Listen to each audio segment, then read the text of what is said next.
Это голос крови. И я хочу, чтобы эта кровь была очищена кровью мрази.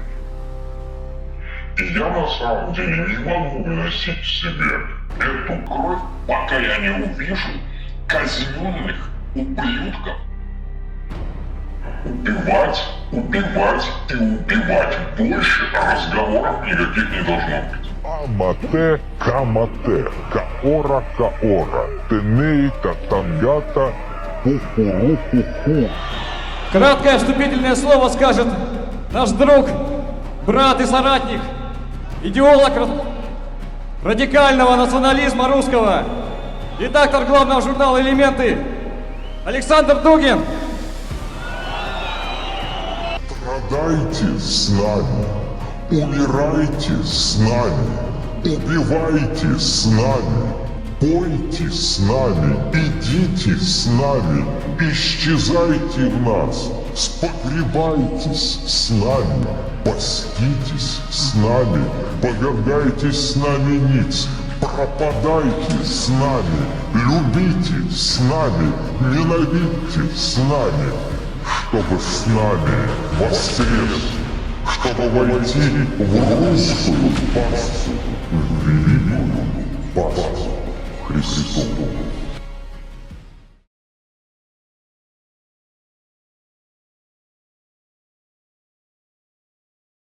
Вітаю цябе, шаноўны інтэрнэт-прыгоднік. Верагодна, калі ты зайшоў на гэтае відэа, цябе мусіць быць вядомы выпадак палутарагадовай даўніны, калі ў храме ўзброеных сіл Расійскай Федэрацыі святары асвятлілі нашыўкі з 90-м псалмом, якія фактычна з'яўляюцца калькай з так званых пячатак чыстосці, якімі актыўна карыстаюцца касмадэсантнікі імперыума з сусвету 40-тысячнай вахі. А калі ты з'яўляешся больш паглыбленым у тэму вайны, напэўна ведаеш аб тым, што існуюць асобныя тэлеграм-каналы, якія выкарыстоўваюць мову сусвета молата вайны ў прапагандысцкіх мэтах, выстаўляючы сабе ў якасці абаронцаў імперыі чалавецтва супраць хаасісцкай пагрозы. Пры гэтым толькі адзінкі памятаюць тое, што тыя, хто сёння бароніць імперыю, раней былі самымі шчырымі хаасітамі-рэвалюцыянерамі. Нават яшчэ да тых часоў, калі нехта з будучых гвардзейцаў нарадзіўся, а самі хаасіты не ведалі пра існаванне нейкай настольнай гульні. А нехта ўвогуле носіць цэтлік хаасіт з гонарам, прытым з абедзвюх бакоў канфлікта. Таму мы назіраем яшчэ адзін слой гэтай геймівізацыі вайны, вынікам якой з'яўляецца ларп-баталія, на якой, праўда, гікі паміраюць па-сапраўднаму. Мінулы слой звязаны з оркамі, мы разглядзелі яго ў папярэднім відосе. Таму заклікаю вас браць прысмакі і напоі, бо зараз мы будзем разбірацца з тым, як наратыў аб ерасе Хоруса трапляў у палітычнае поле Расійскай Федэрацыі і чаму пры абвастрэнні ўкраіна-расійскіх адносінаў учорашнія хаасіты сталі імперцамі. З вамі я, Сашка Смоўж, і прыемнага прагляду.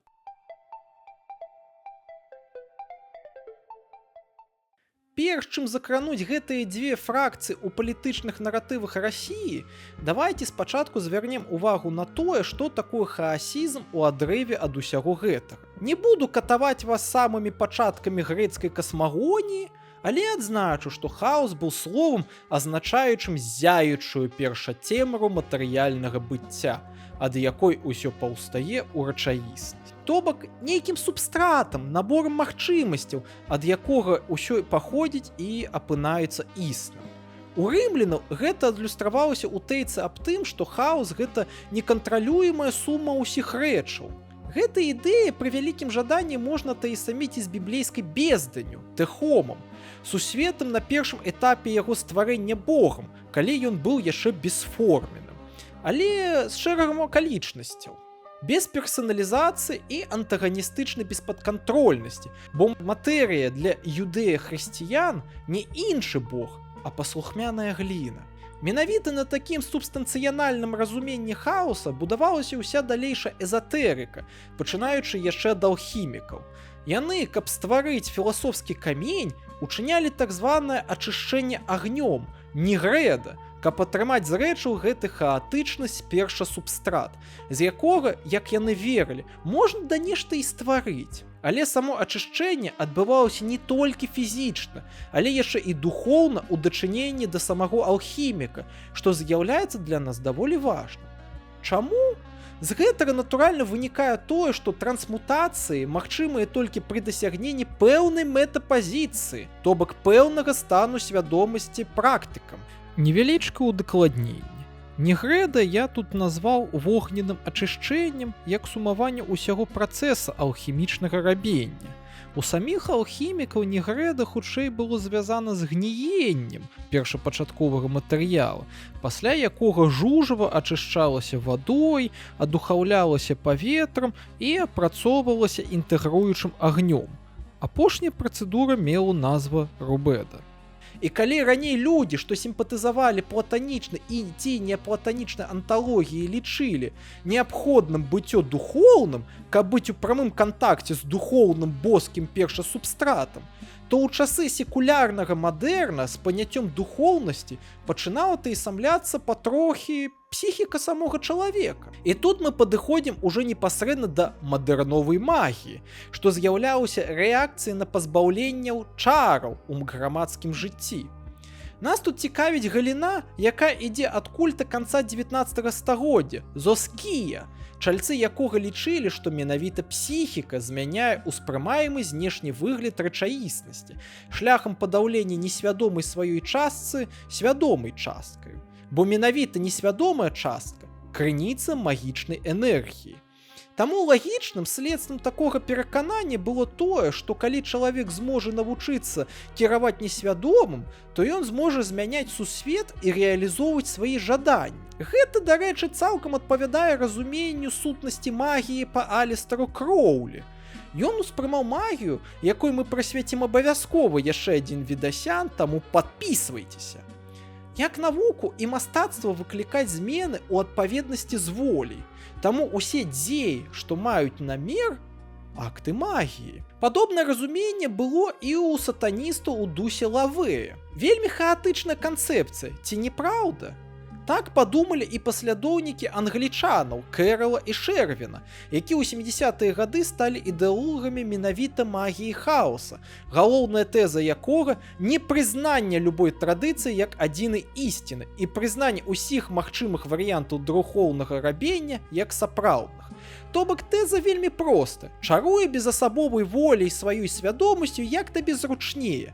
Таму яны і пачалі юзаць актыўна сімвалы поп-культуры ў сваіх духоўных практыках, адным з якіх стала і ўсім вядомая нам па Вархамеру зорка, якую яны, дарэчы, злізалі з ілюстрацыяў да кніжцы Эрлік Мельнбон самого Муркока. Дарэчы, гэту зорку пасля дадалі і ў ДНД у межах аддону Deities and Demigods, адкуль яна ўжо эмігравала ў Вархамер. А ў сусвеце молата вайны, наколькі мы ўсе ведаем, псайкеры якраз такі маніпулююць энергіяй варпа, якая з'яўляецца псіхалагічным субстратам сусвету. Таму нават богі ў гэтым сусвеце магутныя псіхафеномены, што атрымалі сваю суб'ектнасць. Але ўзаемадзеянне з імі і з іматэрыумам з'яўляецца не самым бяспечным заняткам, так як бескантрольная энергія можа пераўтварыць і ў вас у хаатычнае месіва абамінацыі. І сам канфлікт у межах ерасі Хоруса, што стане асноўнай інтэрпрэтацыйнай рамкай для расійска-украінскай вайны ў асяроддзі аматараў вахі, можна інтэрпрэтаваць менавіта як спрэчку аб легальнасці карыстання псіхаэмацыйным варпам і неабходнасці татальнай секулярызацыі і атэізацыі для ўратавання людзей ад гэтага самага варпа.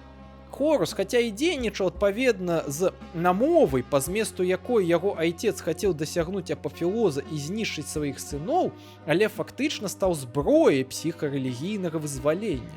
Вызваленне якое, не гледзячы на яго смерць, паволі адбываецца за кошт узмацнення прыўладнага імперскага культа, галоўны бог якога фактычна не можа сказаць «не» пасля цяжкай бітвы, што спрыяе росту адагматычнага рэлігійнага хаоса і, як следства, эмацыйнага ў сусвеце.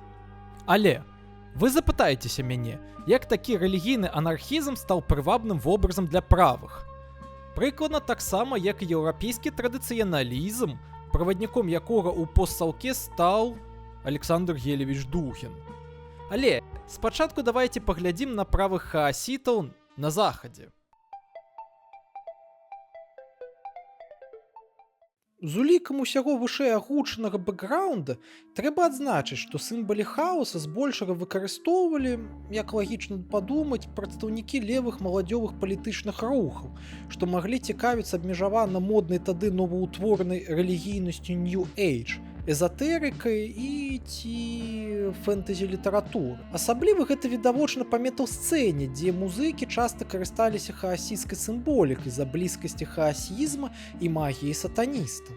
Правыя ж маладзёвыя актывісты, якія маглі таксама цікавіцца ідэяй новай духоўнасці, маглі апрапрыіраваць гэтыя сімвалы з улікам іх брутальнасці і прывабнасці, перасэнсоўваючы іх у сваім дусе. Напрыклад, у 1977 годзе існаваў у якасці частцы брытанскага нацыянальнага фронту рух нацыянал-анархіст, ідэологаў якога выступоўваў Трой Саутгейт, які прасоўваў выкарыстанне зорак хаоса сваімі прыхільнікамі ў Англіі і ў Аўстраліі. Але каб вы не думалі, што гэта ўсё было актуальна для захада толькі на фоне з'яўлення хаасізма і яго папулярызацыі, правяду больш сучасны кейс. У 2020 годзе ў ЗША быў затрыманы Ітан Мельцар, якога апісваюць як неанацыста і чальца нейкага ордэна 9 кутоў, прыхільнікі якога актыўна карыстаюцца зоркамі хаоса.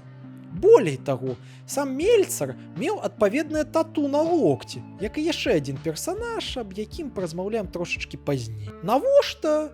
Як сам Мельцар лічыў, зорка сімвалізавала бунт супраць заходняй цывілізацыі. У справе, што датычыць яго кейса, можна сустрэць інфу аб тым, што чальцы ордэна лічылі, што прадстаўнікі авраамічных рэлігіяў выціснулі на перыферыю нейкую першапачатковую рэлігійнасць, якую можна практыкаваць ці праз госцію, амаральныя паводзіны, ці праз гіпергвалт у межах падкірунка храм крыві, які заснаваны на ідэях Дэвіда Майета і Джиліан Хой. Культ фактычна ўяўляў сабой сетку ячэек нексіёну. Гэтыя ячэйкі, як мінімум, займаюцца дамашнім акультызмам і інтэрнэт-тролінгам, а як максімум тэрарызмам. І ўсё для таго, каб дасягнуць прасвятленне на шляху ў рэвалюцыі супраць сучаснасці. Прытым гэтыя ячэйкі могуць быць аформлены як асобныя арганізацыі. Нацыянальная дзея Райана Флемінга 2013 года, як прыклад, ці дывізія Атомвафен Джошуа Каліба ад 2015 года. Існавалі таксама Зоненкрик дывізія Эндрю Даймока і дывізія Фоер-Крик Тэйлора Паркера Ды Пепе ад 2018 года. У інтэрнетах часам разганяюць факты, што ДШРГ Русіч з'яўляюцца калегамі ордэна, але факты гэта сцвярджаючыя. Украінская прэса, што базуецца на іх публікацыях у ТГК з відавочна сцёбным характарам. Але больш пацверджаным фактам рускіх прыхільнікаў ордэна з'яўляецца ячэйка Легіён Аве Сатан, як частка рускай дывізіі Атомвафен, якую ў інтэрнетах звязваюць з расійскім імперскім рухам. Прадстаўнікі дывізіі ўжо фактычна былі зафіксаваны ў прыгодах як на тэрыторыі самой Расіі, так і ў межах вайны з Украінай. Еўрапейскія аддзелы ордэна сапраўды правахаасійскія. Ну дзе вы знойдзеце выкарыстанне сатанісцкай сімволікі, зорак хаоса, заклікі ваяваць за ідзіл і свастыкі? Ну то-то ж. Але ўсё гэта мае і ідэйную базу, таму звярнем увагу на Дэвіда Майета. Гэты мужычок быў даволі вядомым англійскім неанацыстам другой паловы 20-го стагоддзя, які спачатку прыйшоў у нацыянал-сацыялістычны рух на палітычнай хвалі, але ўмацаваўся там па рэлігійным нагодам. Сэнс у тым, што ён пазнаёміўся з творам адной францужанкі, Максіміі Порта, якая больш усім вядома пад сваім псеўданімам Савітры Дэві. Гэтая былая шпіёнка Германіі ў Індыі верыла ў тое, што Адольф Алаізавіч – аватар Вішну, што загінуў дзеля чалавецтва. І таму яна і самастойна, і праз створаны ёй усенародны саюз нацыянал-сацыялістаў распаўсюджвала ідэі аб тым, што Еўропе неабходны індуізм ці, прынамсі, сонечная рэлігія, такі пантэістычны манізм, што будзе супрацьстаяць эллінахрысціянству. Абаронцамі гэтай сонечнай рэлігіі, як яна лічыла, былі эсэсаўцы, як рэвалюцыянеры супраць часу. Сам Маят прайшоў пэўную эвалюцыю.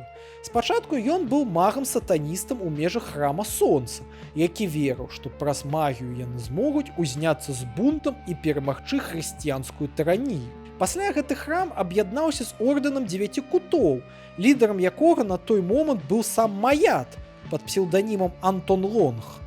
І ў гэтым сінтэзе наш герой пачаў прасоўваць традыцыяналісцкі сатанізм і нават рэалізоўваць гэтае ваяўнічае паганства праз стварэнне вельмі спецыфічных абшчынаў. Але чаму традыцыяналісцкі сатанізм? Лічылася, што сапраўднай рэлігіі, якая вядзе да прасвятлення праз засяленне мсціўцы, для выкліка якога трэба было ўчыняць магічныя рытуалы левай рукі, з'яўляецца так званае дахрысціянскае паганства, якое прайграла, што з'яўлялось даволі натуральным для цыклічнага асэнсавання гісторыі. Апошні раз такое паганство прайграла ў выглядзе нацызма. Новаадноўленай версіяй такога паганства з'яўляецца сатанізм, які адмаўляе існаванне багоў як самастойных сутнасцяў, але вызнае цёмных багоў у якасці межаў магічнай свядомасці чалавека. Менавіта ў межах такога магічнага сатана-традыцыяналізма павінен з'явіцца мсціўца, што спыніць цыкл гісторыі і апынецца бессмяротным царом сусвету. Загульванне з нацыянал-сацыялістычнай сімволікай тут літаральна з'яўляецца праявай бунту супраць дэкадансу. Калі Маят нагуляўся з гэтым, ён, падобна Рэнэ Генону, звярнуў сваю ўвагу на іслам, спрабуючы злучыць эзатэрычны нацызм і рэвалюцыйны ісламізм, але не вельмі паспяхова, за чаго ён закінуў гульні і з ісламам, і з экстрэмізмам, пачаўшы вызнаваць так званы нумінозны шлях, які будзе вельмі падобны да сузіральніцтва таго ж Генона. Ва ўсёй гэтай гісторыі акцэнт трэба рабіць на сінкрэтызме і прынцыпе актыўнага дзеяння як метада прасвятлення. Такі рэвалюцыянізм, як спосаб духоўных самапошукаў, спадчына філосафа-традыцыяналіста Юліуса Эволы. Погляды Эволы нам тут будуць цікавыя пастолькі, пасколькі ён рэінтэрпрэтаваў заснавальніка традыцыяналізма Рэнэ Генона на баявы лад. Што я маю на ўвазе? Калі вельмі сціпла, сам Генон, будучы прыхільнікам маністычнай анталогіі, сцвярджаў, што праз эзатэрычныя культы і іх містыку можна паўстаць на шлях злучэння з традыцыяй, як некаторым метафізічным промнем, які паходзіць ад самога Бога. І праз духоўнае праслоўванне па гэтаму промню у выглядзе пазнання можна літаральна злучыцца з Богам, дасягнуць збаўлення праз фактычнае самаабагаўленне. Даволі мірная канцэпцыя. Хаця, як вы можаце заўважыць, пэўныя падабенцы з іншай эзатэрыкай і хаасізмам прысутнічаюць. Прызнанне ўсіх традыцыяў, прынамсі эзатэрычных, як паўнавартасных. Але яшчэ больш падабенства будзе ў традыцыяналізме Эволы, які крытыкаваў Генона за пасіўную сузіральнасць і апусканне рук перад гістарычным дэкадансам. Эвола літаральна заклікаў паўстаць супраць сучаснага сусвету, асядлаць тыгра. А для гэтага трэба быць не проста сузіральным мудрацом, але і ваяром з чыстымі традыцыйнымі думкамі. І такі ваяр павінен быццам алхімік ачысціць агнём сусвет, сам апынуцца царом сусвета і тым самым атрымаўшы перамогу над дэкадансам часу. І калі ён пераможа, ён стане літаральна Богам, што будзе змяняць сусвет згодна не з абстрактнай воляй, а сваёй воляй, бо воля ваяра і сусвета стануць адзінымі. То бок Эвола прапаноўвае праз рэвалюцыйную барацьбу з заходняй цывілізацыяй у дэкадансе стаць царом сусвета ці Богам, які будзе здольны літаральна змяняць сусвет сваімі чарамі. Але розніца ад хаасітаў толькі ў тым, што гэты рэвалюцыянізм абавязкова мусіць быць правым, эгалітарным і мужчынскім. І на гэтым этапе вас не павінна цяпер здзіўляць тэндэнцыя да змяшання хаасізма, сатанізма, эвалізма і савітрызма ў галаве Маята, як галоўнага ідэолага еўрапейскіх правых хаасітаў, што выходзілі па-за межы ў сваёй амаральнасці. Але што тычыцца вархамераўскага хаасізма, тут, на жаль, можна сказаць толькі адное слово – хорн. Еўрапейскія правыя любяць выкарыстоўваць паралельна з зоркамі без звяртання ўвагі на лор вахі, бо ім лора Маята хапае болей чым. Таксама і на сімволіку касмадесантнікаў з легіёна пажыральнікаў сусвету, бо тое просто брутальна, йоу.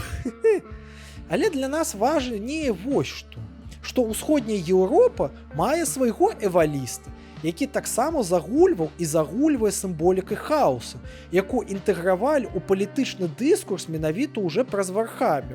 І імя гэтаму эвалісту Аляксандр Дугін, ці хлопчык Саша з гітарай, што выхоўваўся стваральнікам генанізма з танкамі, Яўгенам Галавіным.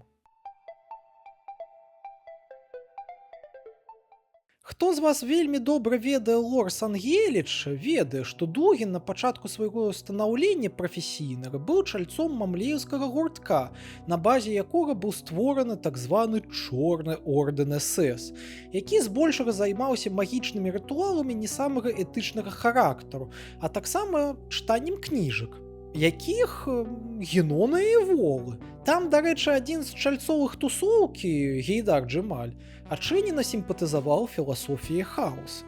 Пасля Дугін у часы нацыянал-бальшавіцкай партыі, якая таксама была вельмі правакатыўнай знешне і злучаў ультралевы і ультраправае, займаўся сатанізмам у дусе Кроулі. Адно з перадвыбарчых мерапрыемстваў НБП увогуле цалкам было арганізаванае як магічная містэрыя. Калі Дугін нагуляўся з гэтым, стаў стараверам, ці дакладней пачаў нацягваць эвалізм на праваслаўе. Але пра гэта мы калісьці паразмаўляем у іншым відэа. Нягледзячы на гэтую мішуру, ён усё роўна нейкія сімпатыі да правага хаасізму меў. Самае відавочнае – сцяг міжнароднага еўразійскага руху, які літаральна з'яўляецца відазмененай зоркай хаоса. У публікацыях што да гэтага, што пасля, ён сцвярджаў пераважнасць хаоса над парадкам, ці тое, што збаўленне логаса знаходзіцца ў хаосе як другім пачатку. Калісьці Дугін з тым жа Джемалем і кампаніяй абмяркоўвалі 2 гадзіны хаосу ў межах аднаго семінара. Калі гэтыя 2 гадзіны паспрабаваць уціснуць, то маем наступную карціну. Хаос для них – гэта літаральна сума ўсяго ў змяшэнні без межаў, што вызначаецца як беспарадак менавіта філасофіі ці логасам, што намагаецца выціснуць яго на перыферыю, хаця і не вельмі ўдала, бо хаос існуе і ўнутры логаса, да якога ён сам па сабе з'яўляецца нейтральным. Тут я чамусьці хачу заўважыць падабенствы з прывабным для Дугіна неаплатанізмам, які працуе з катэгорыяй адзінага і такім разуменнем хаоса. Хаос як адзіны. Цікава.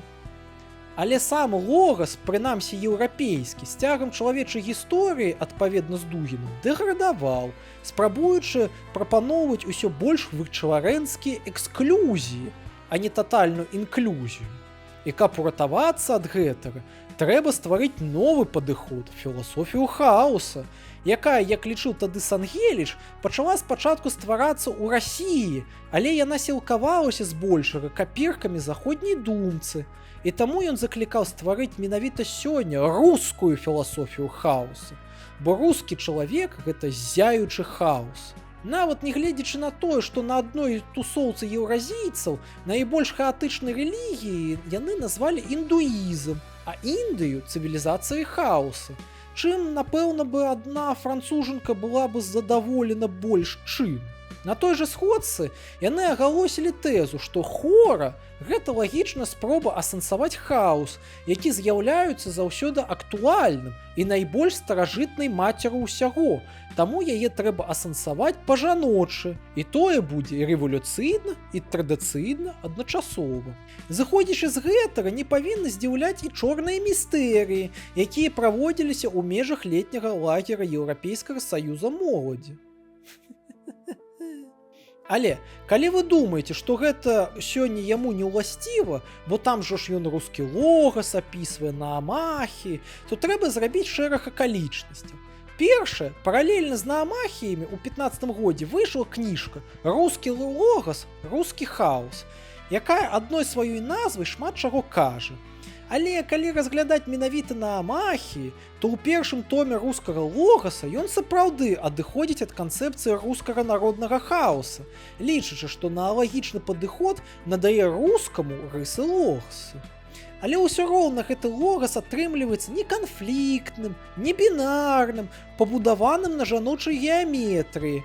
Та і структурнае апісанне Аполлона, Дыяніса і Кібелы ў двух далейшых томах на Амахі, дзе другі том больш гістарычны, а трэці том пра гісторыю рускай філасофіі, схіляе чытача зразумець рускі логас як хаатычны, прынамсі на ўзроўні народным. Хаатычны ў сэнсе уключаючы ўсё, а значыць абсалютна інклюзіўны. Таілоў, ён нават у 22-м годзе выказваў сімпатыю да хаасітаў, калі адказваў на пытанні слухачоў лекцыі «Псіхалогія сверхмоцнай асобы». І гэта калі не казаць, што яго культуралогія ў выглядзе гэтых жа наамахіяў разам з філасофіяй радыкальнага суб'екта гэта перакладанне эвалізма на больш шырокія кантэксты. Але з адной невялічкай радзынкай. Ён усё ж такі лічыць радыкальнага суб'екта не індывідуальную асобу, а так званага саборнага суб'екта, тварам якога літаральна з'яўляецца ідэяносная дзяржава. У яго выпадку Расія, якая быццам-то змагаецца за палітычны хаос супраць заходняй гегемоніі. Таму і актары-чараўнікі у яго не асобныя людзі, а цэлыя народы. І таму ён крытыкуе аматараў аб'ектна-арыентаванай анталогіі, якая, па яго меркаванню, растварае суб'екта ў аб'ектах ці ў гіперхаосе, а яму патрэбны саборна-суб'ектны хаос. Дуалізм хаосаў нейкі атрымліваецца, аб якім ён, дарэчы, заікаўся ў 2008 годзе, кажучы пра дзве цемры Генона. І метафору пазітыўнага хаоса ў 25-м годзе ён знайшоў у даасізме, які з'яўляецца ў яго ўяўленні палітычнай тэорыі сялянства, што вяртае рэвалюцыйна людзей да залатога веку праз хаос, які з'яўляецца асновай легітымнай улады. Хаця сам выраз хаос ён, канешне, часцей зараз юзае ў негатыўнай канатацыі, але ўсё роўна гэтыя тлумачэнні яго мы будзем трымаць у галаве. І такі пакуль што хаасійскі дугін існаваў фонам. На больш нізавых узроўнях правы хаасізм таксама ўтвараўся. І калі пра яго безвахаўскія праявы я прыгадаў раней у выглядзе аддзелу Атамвафена, то тут я распавяду ўжо пра прыклады, якія інтэгруюць у свой наратыў менавіта Вархаммер. І тут на сцэну выходзіць зноў Яраврат. Гэты чалавек, з'яўляючыся кіраўніком групоўкі «Маналіт», прасоўваў праз яе ідэі таго, што касмалогія сусвета молата вайны з'яўляецца адпаведнай нашаму сусвету. Сябе, прамаўляючым такую ісціну, ён называў прарокам багоў хаоса. І ў сваім хаасійска-прароцкім выглядзе ён заклікаў да бунта супраць ворагаў белай расы. Прытым у сваю варыяцыю зоркі хаоса ён змог запіхнуць нават свастон. Сапраўды геніяльны чалавек, не проста апалагет аркізма, як навязанай, але добрай ідэнтычнасці, але яшчэ і рэвалюцыйнага нацыянальнага хаасізма. І з гэтым чалавекам сябраваў больш сур'ёзны чалавек, Егор Пагром, што нам вядомы не толькі як палітычны аглядальнік, але яшчэ як калісьці журналіст сусвету відэагульняў. Ён, хаця і не быў аматарам публікаваць такія самыя шызапасты, як Яраўратік, але ёсць падставы меркаваць, што Ягорка быў сімпатызантам рэвалюцыйнага хаасізму. Прынамсі, яго татушка на локцю мне вельмі моцна нагадвае аналагічную татушку ў Ітана Мельцера. Нават у больш сталым узросце на сваіх стрымах Ягор мог заяўляць даволі цікавыя для нашай тэмы тэйкі. Напрыклад, што касмадэсантнікі хаоса з'яўляюцца апакаліптычным суб'ектам, які учыняе гвалт як духоўную практыку ачышчэння, а гэта з'яўляецца самай відавочнай і самай эфектыўнай дарогай да атрымання палітычнай улады. На сваё 34-годзе ён выкаціў пост, дзе ў пазітыўнай канатацыі апісваў, як Цінж ухуявіў сатанісцкую федэрацыю і адзначыў пазітыўна працу нейкай невядомай ДШРГ «Тысячы сыноў». Цінчу ён таксама удзячна за тое, што ён дазволіў выйсці з адчаю расчаравання ў рускім нацыяналізме і даў яму меч, каб зруйнаваць уладарства гэтае. Верагодна, не ён адзін быў гатовы інтэрпрэтаваць актуальную яму рэчаіснасць як шкодную рускаму народу і патрабуючую хаасійскага бунту. Хочацца прыгадаць, што існаваў калісьці таксама рускамоўны рэпер, які, праўда, нарадзіўся ў Кіеве і пражыў там 5 гадоў. Хорас Луперкаль ці Алексей Спірыдон. Разам з іншым рэперком Шаронам яны запісвалі рэп-трэкі у так званым праекце «Увеч'і», тэксты якога былі даволі праварадыкальнымі. Але, каб быць справядлівым, недзе ў 15-м годзе ён паспрабаваў адысці ад праварадыкальных тэкстаў. Нават псеўданім змяніў. І пасля змены яго светапогляднай арыентацыі ён выступіў нават супраць праліцця крыві ва ўкраіне і заявіў аб тым, што пакідае РФ. Але пасля напісаў, што гэта было жартам і пачаў сваю канцэртную дзейнасць зноў на тэрыторыі Расіі. Але варта таксама улічыць, што такія трэкі, як «Наш Марс», могуць паказваць яго шчырую пазіцыю. Агульнае паміж зямлёй і Марсам можа калісьці і было, але сёння ўжо не актуальна, таму што больш не браты. А асуджанне вайны, што вынікае са стрэка «Струна і меч», хутчэй агульнаэтычнае, чым свядома палітычнае. Тым не менш, шэраг такіх людзей, аматараў непасрэднага ўздзеяння ў стылі пагрома, па выніку ўжо назіраліся на тэрыторыі Донбаса, калі пачалася гібрыдная агрэсія з боку Расійскай Федэрацыі. Аднойчы было зафіксавана графіці так званых касмадесантнікаў хаоса. Нават сёння, калі вайна ўжо перайшла ў актыўную фазу, у Расіі існуе попыт на патчы, звязаныя з касмадесантным хаосам. Толькі іх спажыўцамі з'яўляюцца учорашнія аматары белай расы, якія ваююць у складах аддзелу а-ля Русіч. А гэта ўсё ж такі цікавая, але меншасць. Больш важным з'яўляецца тое, што чым далей гэты канфлікт паглыбляўся, тым больш змяняўся ў Расіі сам нацыяналізм. І тым больш у асяроддзі аматараў Вархаммера адбывалася зрушэнне ў бок самаідэнтыфікацыі з імперыю, якое сёння стала найбольш трэндавым. Гэтую частку нашага відэа трэба пачаць з метадалагічнага падзелу нацыяналістаў на дзве катэгорыі – этнанацыяналістаў і імперскіх нацыяналістаў. Падзел гэты ўмоўны, і катэгорыі могуць злівацца, таму яны хутчэй з'яўляюцца двумя полюсамі вялікага спектра. І калі ўзяць гэты спектр цалкам, нацыяналісты, якія схіляліся да этнічнага нацыяналісту, нашмат часцей звярталіся да сімволікі хаоса, што падкрэсліваў іх контркультурнасць. У межах Расіі зварот да хаасізму звязваўся таксама з выказваннем пратэсту супраць антынацыянальнай палітыкі Расійскай Федэрацыі ў нулявыя гады. Тады сапраўды праўладныя людзі спрабавалі загульвацца менавіта з ліберальнай супольнасцю, але пратэсты на Балотнай сталі трыгерам развароту ад лібералаў да больш кансерватыўных колаў грамадства. Але сам пераход гэты быў паступовы, ды і быў скіраваны ў бок больш спакойных нацыяналістаў, чым да пагольных галоваў, што цікавіцца эзатэрыкай.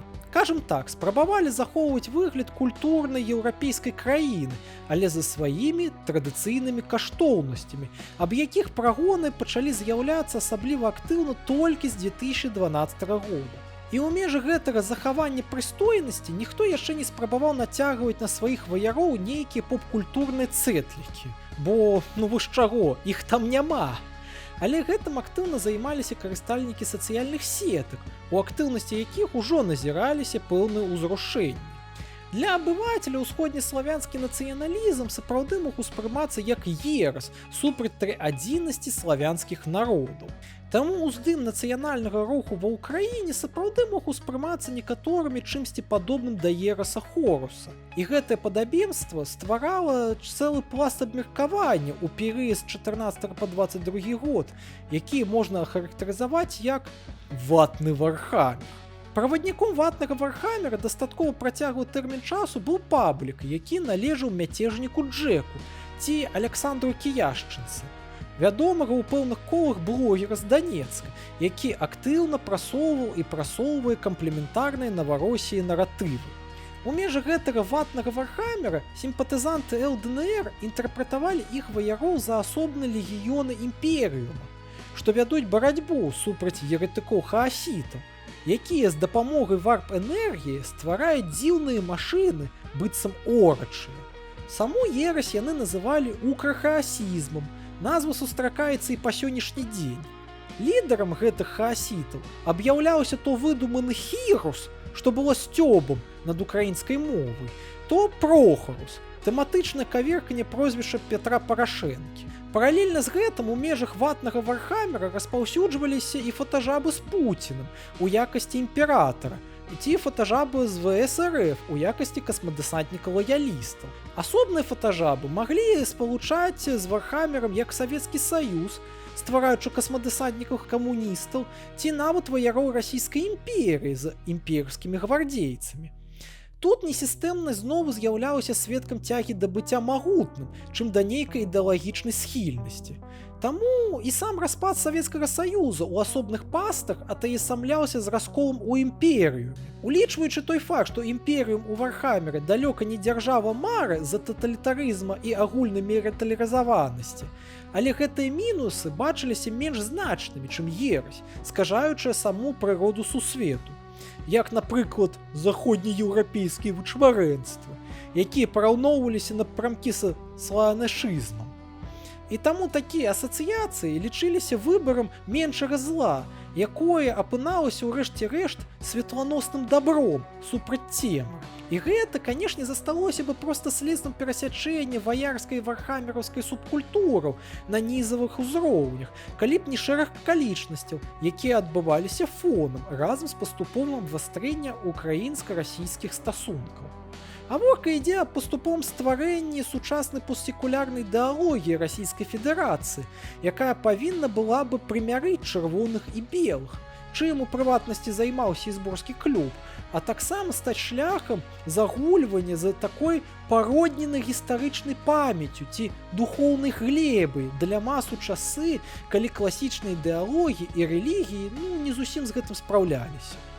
Чаму я кажу постсекулярны? Бо яна павінна была стаць нейкім варыянтам, кажучы мовы Ларса де Вільта, рэлігіі для ўсіх расіянаў, на падставе інфраструктуры рускай праваслаўнай царквы. Хаціце, называйце гэта гуллівым постправаслаўем, якое вельмі прыязна ставіцца да поп-культурных элементаў і выкарыстоўвае іх. Самым відавочным і першым прыкладам фармавання такога постправаслаўя з'яўляецца храм узброеных сілаў Расійскай Федэрацыі, архітэктарам якога выступіў спадар Смірноў. Звычайна падкрэсліваецца, што ён набліжаны да мітрапаліта Ціхана Шаўкунова, якога называюць духаўніком Пуціна, і якога час ад часу любіць рэпосціць Цангевіч. Для мяне ж больш важным з'яўляецца тое, што спадар Смірноў малады спецыяліст па 3D-дызайну, які вельмі моцна любіць стыль арт-дэко, які яму дапамог рэалізаваць ідэю храма ваяра. Таксама ён, верагодна, з'яўляецца чулівым да ідэю сучаснага рэлігійнага асяроддзя, якое ён вельмі добра ведае, што праяўляецца ў даволі эклектычных элементах дадзенага храму. Таму магу меркаваць, што ён мог ведаць аб вархаммераўскай архітэктуры імперыума і натхняцца ёй у асобных элементах, хаця непасрэдных пацверджанняў гэтага я, на жаль, не знайшоў. На нізавым узроўні, разумела, гэтае падабенства не было незаўважаным, і таму ў інтэрнэце пачалі актыўна з'яўляцца эдыты з панарамнымі кадрамі з гэтага храму, а таксама з музыкай, якая суправаджае відэагульні і кароткаметражныя фільмы па серыі «Молата вайны». Гэта не засталося незаўважаным і іншым персанажам у нашым расповедзі – Дмітрыем Кандрашовым. Спадар Дмітрый з'яўляецца адносна маладым фанатам Вархаммера, але паралельна і з'яўляўся сябрам Мельчакова, таго самага з ДШРГ Русіч. Яго асаблівая грамадзянская пазіцыя і любоў да вахі сутыкнуліся ў межах яго бізнес-дзейнасці, а менавіта крамы вайсковага рыштунку, ратнік тактікаў. Акрамя факта таго, што ён выкладваў на старонкі сваёй онлайн-крамы відэа, дзе Расія атаясамляецца з імперыумам чалавецтва, ён яшчэ ў 17 годзе прадаваў тэматычныя патчы імперыума. Але ў 2023 годзе, калі ваўсю хайпаваў Space Marine 2, ён пачаў прадаваць тыя самыя пячаткі чыстосці, з якіх мы пачалі нашае сённяшняе відэа, А ў траўні 24 года менавіта яго пячаткі пачалі асвятляцца ў тым самым храме ўзброеных сіл Расійскай Федэрацыі. Але ён не спыніўся, ён пачаў прадаваць і асвечаны ў тым жа самым храме іконы Спаса Нерукатворнага з тытанавымі акладамі, якія аформленыя, як і сам гэты храм, пад такі вахаўскі арт-дэко. То бок сама царква ў тандеме з Кандрашовым пачала загульвацца з пачуццямі гікаў, прадаючы ім постправаслаўе ў вархамераўскай акладцы. І самае сумнае ў тым, што гэта робіцца згодна з пануючым дыскурсам у рускай праваслаўнай царкве, адносна легальна. Справа ў тым, што праз так званы ўсесветна-народны расійскі сабор, які як бы не з'яўляецца царкоўнай структурай, але кіруецца непасрэдна патрыархам маскоўскім, рукой апошняга быў падпісаны так званы наказ, які фарміруе ідэалагічна-багаслоўскі фрэйм, у межы якога Сан-Геліч паспяхова прасунуў сваё вучэнне аб дзяржаве цывілізацыі і святой вайне. То бок акольным, пазасаборным шляхам руская царква прыняла трохі скарэктаванае вучэнне Дугіна, дзе Расія літаральна духоўны рэвалюцыянер супраць бездухоўнага захада. Што можа быць лепей? Праваслаўны антыперсаналісцкі хаасізм з эстэтыкай імперыума. Ну, прыкладна ўсё як у па першакрыніцам. Эклезіархія ўзбудавала свой культ, што плодзіць гвалт. І тут тое самае. Забаўна. І гэтае сэнсавае поле даволі трывала. Існуе сетка тэлеграм-канал, што актыўна выкарыстоўваюць сэтлік ў хаасіты, а свой бок атаясамляе з імперыумам. Нават больш, часам вайсковая навінная стужка імі цалкам перакладаецца на мову Вархамера, называючы тыя ж ПВК Адептус Астралус, чым раней збольшага займаліся толькі асобныя ваяры. Найбольш паказальным тут з'яўляецца прыклад ТГ-канала Астrum Militarum, што пазіцыянуе сабе ў якасці рупара імперскай прапаганды. Сам канал дзейнічае ад красавіка 18 году. Часам нават падзеі, якія трохі выбіваюць глебу з-пад ног у расіянаў, могуць перасэнсоўвацца гумарыстычна праз ваху. Напрыклад, чарговую ерась Хоруса карыстальнікі заўважылі ў прыгожынскім бунце. Тым самым імперскі, больш цывільны і гераічны дыскурс выціснуў этнахаасізм на перыферыю, прыкладна тады, калі ў больш высокіх колах адбыўся паўнавартасны пераход да імперскага нацыяналізму, які з'яўляецца глебай постмадэрнічнай грамадзянскай рэлігіі Расійскай Федэрацыі сёння. І ўсё роўна, што ён з падачы Сан-Геліча з'яўляецца тым жа хаасізмам, толькі з рускай дзяржавай чараўніком, а не мноствам рускіх белых чараўнікоў. Галоўнае, што людзі апранаюць аквілу, стылізаваную пад герб РФ, чапляюць на плечы 90-е псалмы, каб забіваць людзей. Ну, ці як мінімум гаўняцца ў інтэрнэтах. Вось нядаўна адносна выйшаў відос Міхаса, дзе ён спачатку чамусьці спрабаваў бараняць здаровы тэйк пра постмадэрнічнасць Вархамера як тэкста, але пасля 20-й хвіліны пачаў абараняць рускую цывілізацыю і выстаўляць украінцаў у якасці хаасітаў. З лёгкім вайбам сцёба і іроніі, але ўсё ж такі непрыгожа. І ладно, можна было бы казаць, нішавая шыза, якая існуе толькі ў вачах гэтых людзёў. Але праблема якраз у тым, што па той бок таксама ваююць аматары вахі, і ў тым ліку хаасіты, аб чым зараз і будзе некалькі словаў. Тут я ўжо вас не буду напружваць вялікай колькасцю інфармацыі, бо гэтая тэма патрабуе больш пільнага дыяхроннага аналізу, але я выкажу некалькі сваіх уласных назіранняў, што характарызуюць актуальны парадак дня. Што за дэталі? Ну, варта адзначыць, што ва ўкраіне былі і тыя, хто сімпатызаваў культу 9 кутоў, і былі і тыя, каму падабаліся ідэі Дугіна. І разумела, што былі свае фанаты Вархамера. Але каб існаваў нейкі ўкраінскі аналог Яраврата, шчыра кажучы, я ніколі такога не заўважаў. Але ўверу ў тое, што былі непублічныя асобы, што спалучалі свой нацыяналізм з эстэтыкай Вархамера ці хаасіта Маята. Прынамсі, пра тое сведчыць і тое, што калі канфлікт з Расіяй пачаўся, былі людзі, якія маглі выкарыстоўваць тэматычныя патчы з оркамі, але без жорсткай сістэмы. Тэндэнцыя продажы патчаў у крамах украінскіх таксама не сведчыць аб наяўнасці нейкай сістэмы, бо прадаваліся актыўна як і хаасійскія патчы, так і імперскія патчы. І сёння на тэхніцы мы можам бачыць налепкі, якія тычацца як і хаасітаў, так і імперцаў. На паўафіцыйным узроўні таксама ніхто сімваламі хаоса ці імперыума не загульваў. Але тое і не дзіўна, бо мы вядзем барацьбу з імперіяй, а хаасіты самі па сябе непрывабныя вар'яты. Да і прыняццё на ўзбраенне цэтліка хаасітаў было бы падгульваннем спачатку ватнаму вархамеру, а пасля імперскаму наратыву. Та і вархамер па факце, як і арыгінальны хаасізм, вельмі нішавая тэма, пра якую ведаюць толькі аматары. У адрозненне ад тых жа эльфаў і оркаў, якія вядомыя больш шырокай аўдыторыі. Сістэмы не адрозніваюцца актуальная карціна на полю бітвы. Вядома і украінскія імперцы, прыкладам якіх з'яўляецца тэлеграм-канал Інквізіцыі 59-го легіёна, што дэманструе свае поспехі ў справе знішчэння хаасітаў. Гэтыя імперцы могуць таксама апранаць пячаткі чыстосці, толькі ўжо забафаныя супраць оркаў. Вядомы таксама і хаасіты Кхарніты з так званай групоўкі Кхорна, што з'яўляецца часткай 116-й асобнай механізаванай брыгады ЗСУ, што фарміць кроў для бога крыві.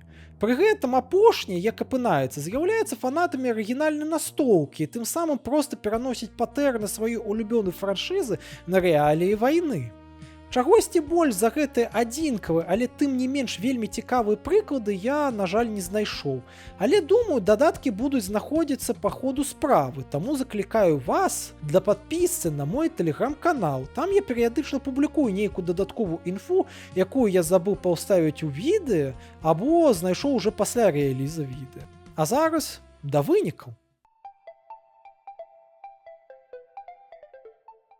Такім чынам, практыкі духоўнага самаўдасканальвання і змянення сусвету, што калісьці пераўтварыліся прыкладна ў адзін момант у элемент як фантазійнага эскапізму, так і палітычнага экстрэмізму, знаходзілі і знаходзяць сваё прымяненне і ў межах разглядаемага канфлікту. Але яно не асабліва сістэмна і вельмі нішавае, бо што хаасізм Маята, што хаасізм Вархамера рэчы цікавыя толькі аматарам з пэўнай палітычнай арыентацыяй. Больш цікавым уяўляецца тое, што паступовыя змены ў украінскіх расійскіх стасунках, а таксама ідэйных узрушаннях у самой Расіі сталі фактарам, які выціскваў адзін вобраз Вархамера на перыферыю, змяняючы яго больш цывільным.